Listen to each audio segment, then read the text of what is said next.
The 22nd century was to be a golden age. We never expected the ice. It spread everywhere. Nations fought over the last remaining land.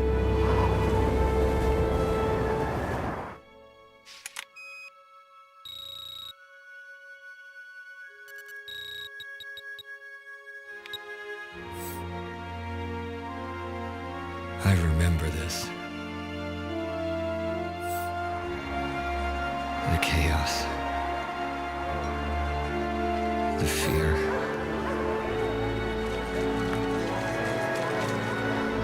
I had no choice.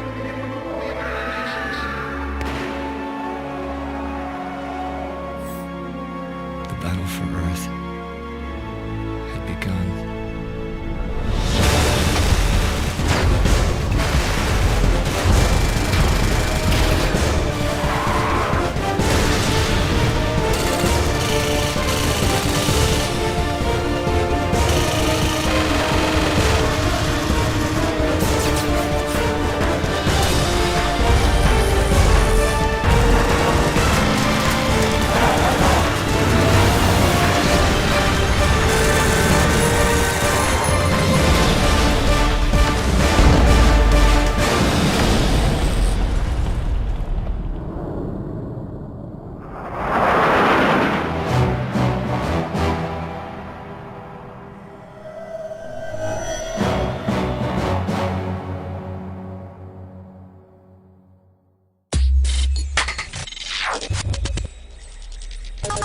My name is Marcus Nilsson. I'm the senior producer for Battlefield 2142. So the fiction behind it is that the world is more or less attacked or assaulted by a new ice age, very rapidly moving across the northern globe of the world, pushing a lot of people into small areas of places that you can still live in. And as we know, when you do that, when you push people together, they tend to start fighting, and in this particular case, they start killing each other. But they also start to unite. So we have two coalitions in Battlefield 2142. One is the EU coalition fighting the Pan-Asian coalition, and it's a brutal war. It's gritty, it's dirty. The future setting that we're seeing is not something from Star Trek. There's no lasers, there's no plasma guns. This is conventional warfare with, a high-tech twist to it. And the fight we're seeing, it has nothing to do with anything else than just staying alive on the ground that could still feed you.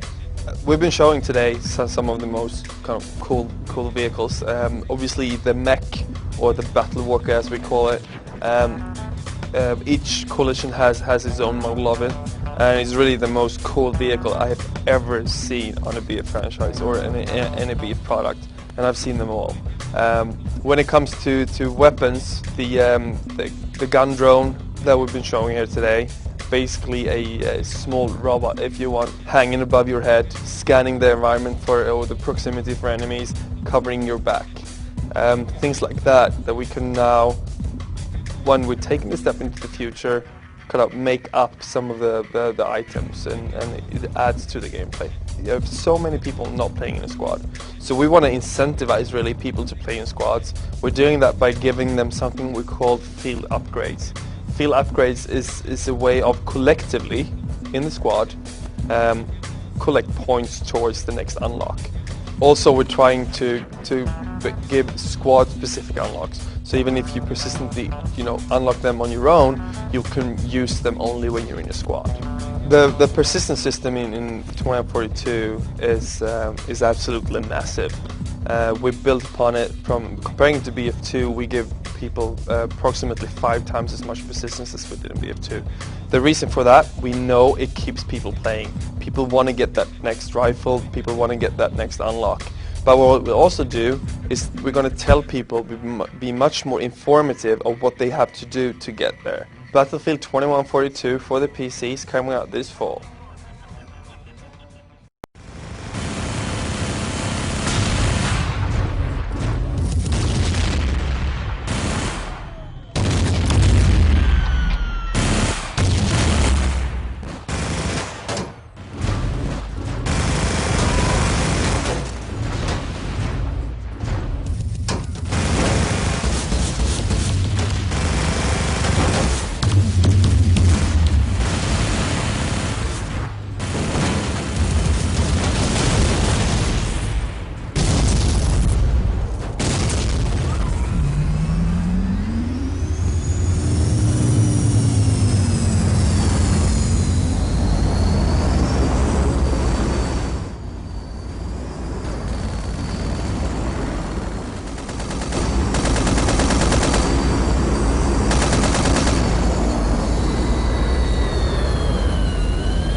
So I'm the senior producer working for 2142 at the DICE Stockholm office. A senior producer is really responsible for the vision and, of course, to finish the game in time and make it as good as you guys want it when it comes out.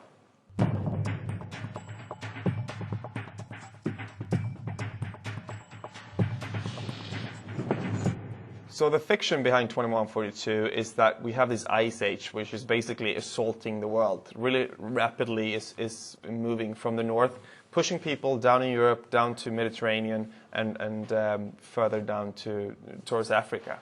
As they do that, obviously people have to move. They're being pushed together into smaller and smaller areas, and when they do that, they start to fight. We see coalitions being made up. We have the EU coalition fight the Pan-Asian coalition. And they fight this really conventional war 140 years into the future with the kind of a tech touch to it. We do not have lasers. We do not have plasma guns. This is not Star Trek. This is Battlefield 2142 in the Battlefield way.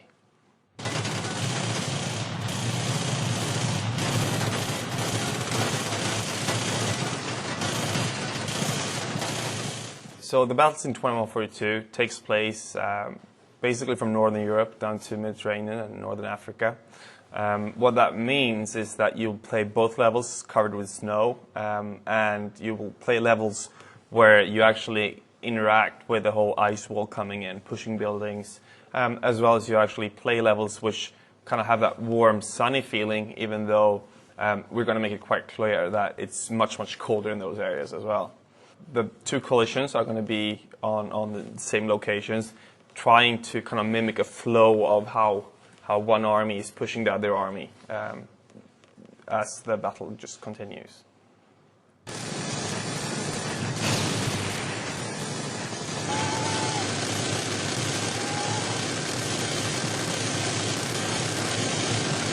When making a game like 2142, obviously you put into the future, you need a few key things. You need a strong art director, because you want to create the kind of how the believable world looks. You also need a strong visionary behind the gameplay. When it comes to what source of information to create that vision, you basically look at every movie that's ever been done about the future. You play every game that's been out there, both kind of from current day and into the future.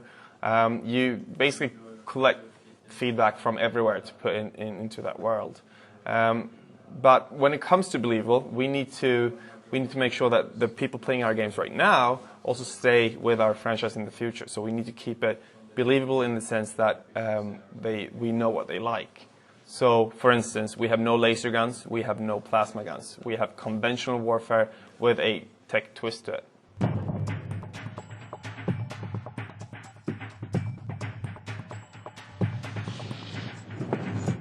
You'll see a lot of new equipment and advanced weapon systems in 2142.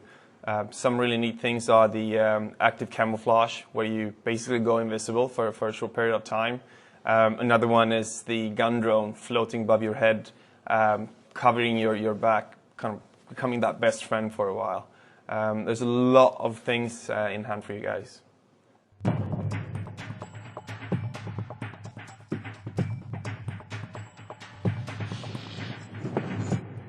Titan game mode is a very easy game mode to understand. There are two Titans in the world. One belongs to one team, the other one belongs to the other team. And the objective is to take the other team's Titan out. Not only do you need to go offensively to do that, you need to go into defense mode to protect your own Titan, as well as there are key positions on the ground, which is really lethal to your Titan, which you need to defend and attack. So there's a ton of depth to the experience as well.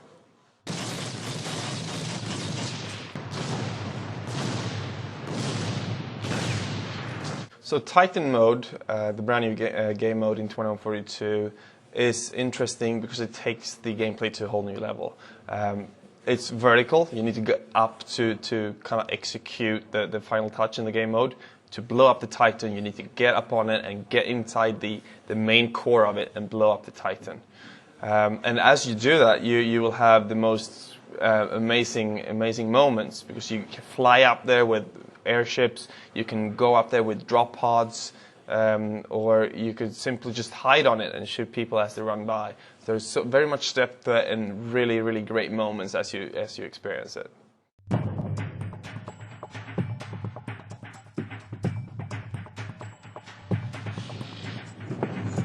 The pod is basically a system that we invented just to initially get up on the Titan, hanging up in the air. What we can see after using it in playtests here in the office is that people use them for everything. To get up on high buildings, just to eject from the vehicle as it's being under fire.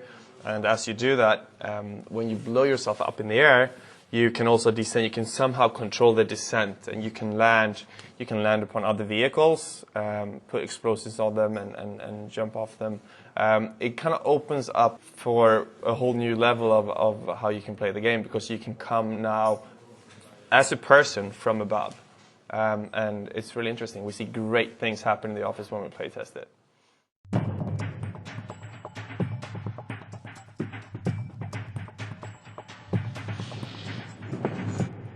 We have 5 times the persistence in 2142 as compared to what we had in BF2, simply because of learnings from BF2. We could see that it kept people playing, and rewarding them was really something they liked with the game. So we're trying to do that in a much bigger sense. We give people now new weapons. We give them new abilities, i.e. you can run faster, you get more armor. We also give them rewards for things they do in the world. We give them pins for blowing up the Titan. We give them medals and badges, and it's not about getting things for everything you do, but it's always to have something around the corner that you could fight for.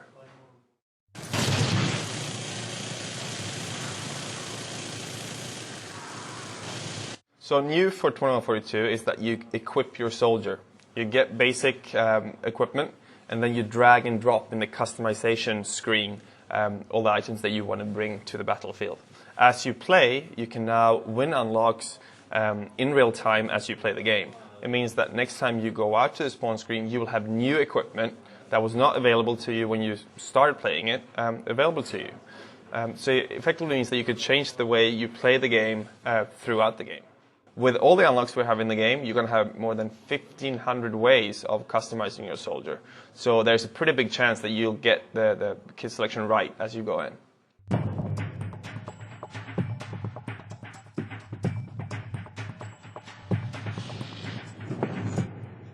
One of the great surprises with BF2 was the commander mode. For 2142, we want to build upon that, and we also want to make it even more accessible. We worked with the interface. It's easier now to order your troops around. Some of the new features is, one, Titan mode. You're controlling the Titan. You're moving it around, making choices where to go, what to defend, what to attack. We have features like the orbital bombardment. We have the orbital strike, which is more or less targeting one individual vehicle on the battlefield. All in all, the commander is made even more interesting and just broader, so more people can play him.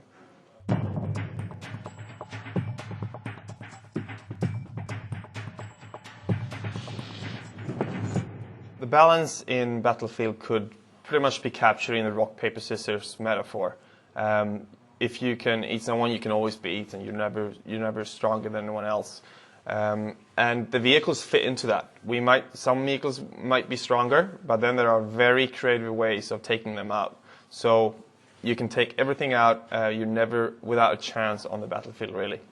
The way we get to that balance is just simply we play the game a lot, over and over again, day after day. The whole development team plays the game, and that's how we reach the balance.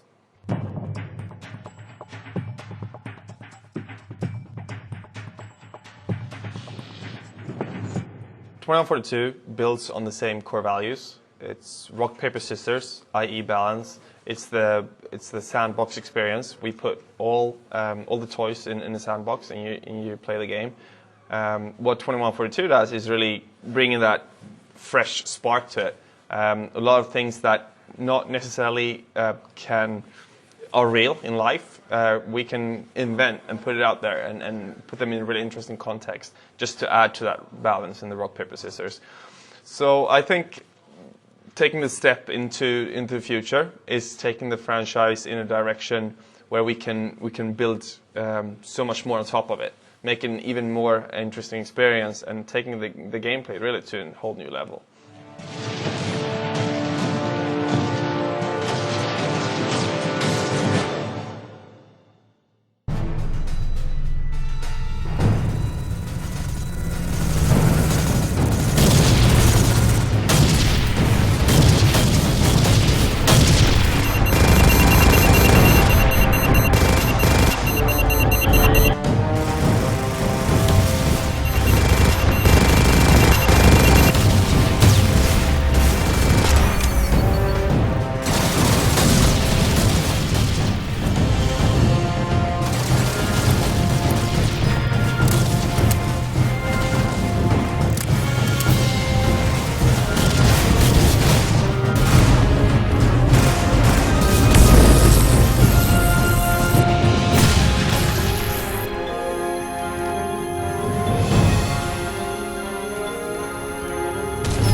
My role at DICE, I'm what we call the creative director, which is I'm not in charge of design for one single project. I'm supervising a number of projects and try to be guiding, coaching those design leads at the same time as I'm kind of a quality filter that we continuously ship high quality products. Back in '99 I joined as an artist. And the company was at that time called Refraction Games here in Stockholm, this studio, and was later, during 2000, bought up by Digital Illusions. So I started up as artist and have gone from artist to design area.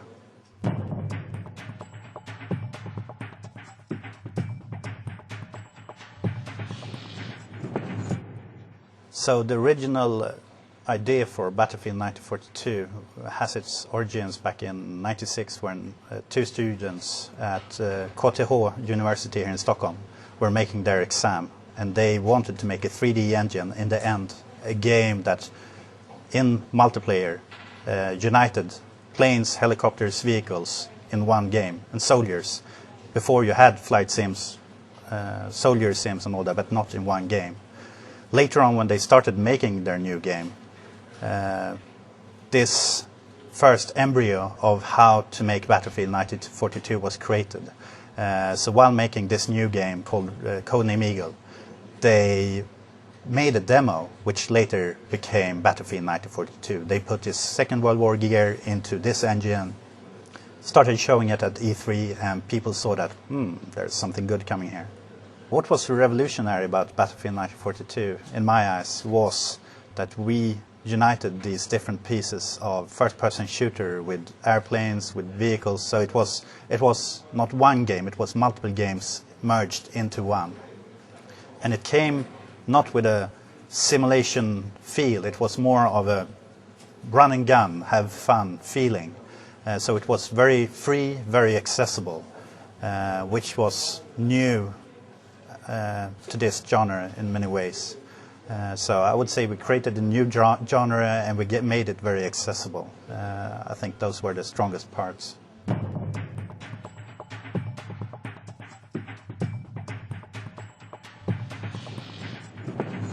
It all started back in 2002 when we released Battlefield 1942. It was new, it was inventive, and we were extremely proud of it. Then, during 2003, we released two expansion packs, Road to Rome and Secret Weapons of World War II, which added a lot to this universe. Then, the following year, 2004, we released Battlefield Vietnam, which took this with a slightly polished engine into the Battlefield or the Vietnam era, and played with everything you know, the music, the feel, everything you know from the movies. Then, in the meanwhile, we've been working on a new engine, which was released with Battlefield 2, summer of 2005. Once Battlefield 2 was released, we started looking at the console market, and autumn of 2005 we had our first introduction to consoles on PS2 and Xbox when Battlefield 2 Modern Combat was released. And very quickly afterwards we followed up Battlefield 2 for PC with an expansion pack called Special Forces, introducing lots of new gameplay. Then 2006 been a very exciting year as well, where we released booster pack Euroforce early this year, followed up by Battlefield 2 Modern Combat to the 360, and now we're all waiting for Armored Fury, another booster pack for Battlefield 2, coming fairly soon, and this autumn what we're all waiting for, Battlefield 2142. And if there's one out of these games that means particularly much to me, I would say that it's Battlefield 1942, since it's, when it comes to the game, it's our firstborn in the Battlefield franchise. It was a hard struggle to get it out, but we're all very proud of it, as we are of all the games. But it's something special with your firstborn. A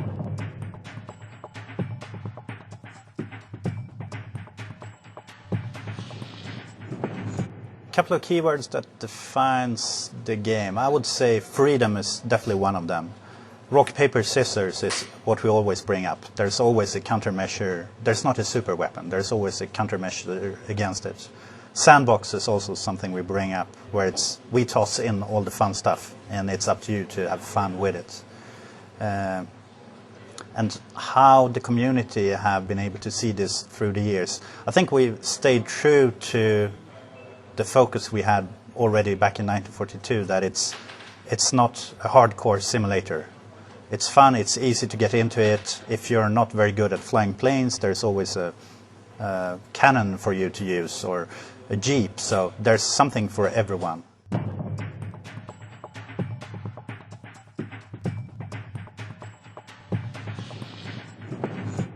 The Battlefield franchise has always been known for its strong community, and that's something we're very proud of. Battlefield 1942 basically got carried by it, and we want to continue this. For Battlefield 2, we've been continuing supporting the community, but we feel that we can get even stronger. So right now we are ramping up, hiring people in all different areas, community managers, live team, everything to be able to support the community much more. We feel that they are a part of making this game successful, and therefore we really want to invest in it.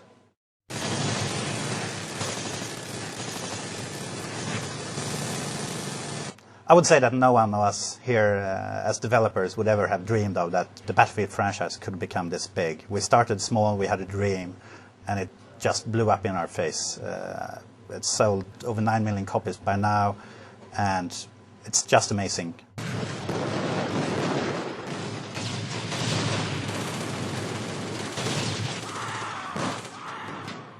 There's a million fan creations out there that we love, and we always get amazed already from Battlefield 1942, where Parallel Worlds did everything that all these amazing things that even we didn't think was possible. They turned and twisted our engine into spider tanks, into hovering B-17 bombers. It was amazing to see, and it continued up to this date. So the last biggest laugh I had in a long time was actually one of the fan movies called Mine 2, which, I mean, still have the whole office giggling. So a million things, we love it and we really appreciate it, and we really want this to continue, since it's the heart and soul of Battlefield, I would say.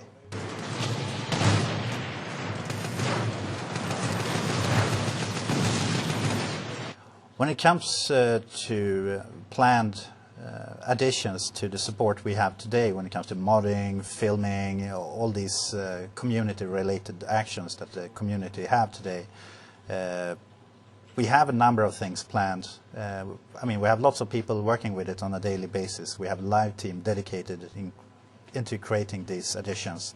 I can't tell you what it is exactly, but we want to continue to support the game and the community, since the game lives with the community, not separate from it.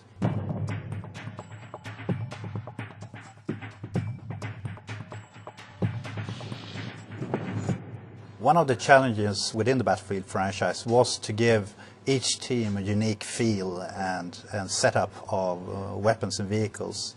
I think the magic, the reason for managing to pull this through in the end, is partially good work by designers in the actual tweak and balancing of these levels, but it's also lots of dedication into testing, feedback from, we bring in clans, we bring in all different people, beta testing, to actually pound this until we have something that is really solid.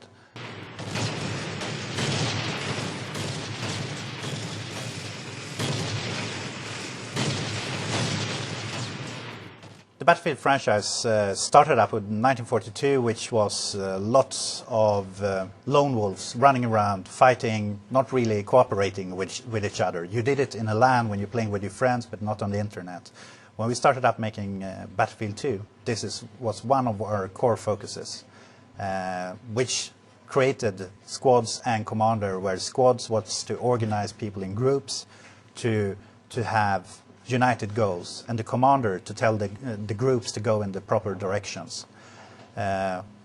Still, on a daily basis, we learn so much more on how the game is played, how competitive Battlefield is played, so there's a long, long list of improvements that could possibly go into the future. Where it will end up, what I will do with it, is for me to know, for you to find out, but hopefully we can find some of these additions into Battlefield 2142.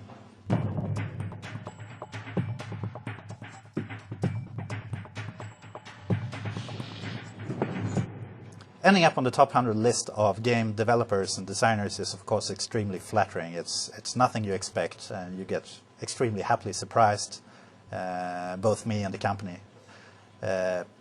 When it comes to what makes a good designer, in my opinion, you need to love your work to start with. You need to be dedicated, you see possibilities in everything. And in the end, at least the way I do it, I don't like to put myself on a high horse and say this is the game we're making. You're more carrying the flag, gathering experience and input from the team, and together you make the final product, which then becomes much more solid, in my opinion.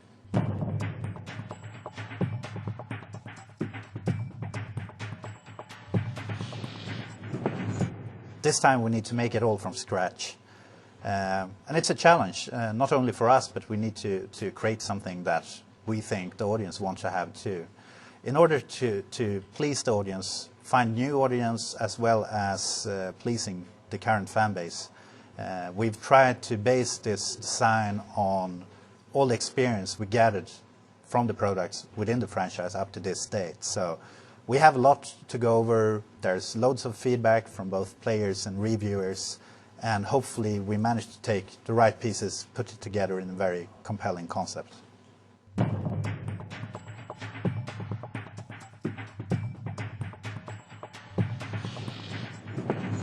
It's quite some time now since we started the Battlefield franchise, and when 1942 came, it was quite revolutionary for the first-person shooter genre.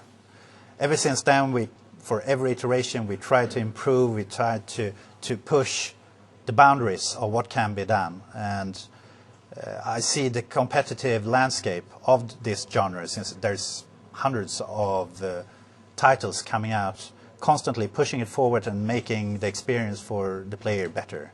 With new consoles coming up, new hardware for PC, new possibilities, there's basically no end to it. And since it's so accessible, you're in the middle of it with first-person shooters, I think we have a beautiful future up ahead.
this training program has been designed to teach you how to recognize and destroy the enemy Titan.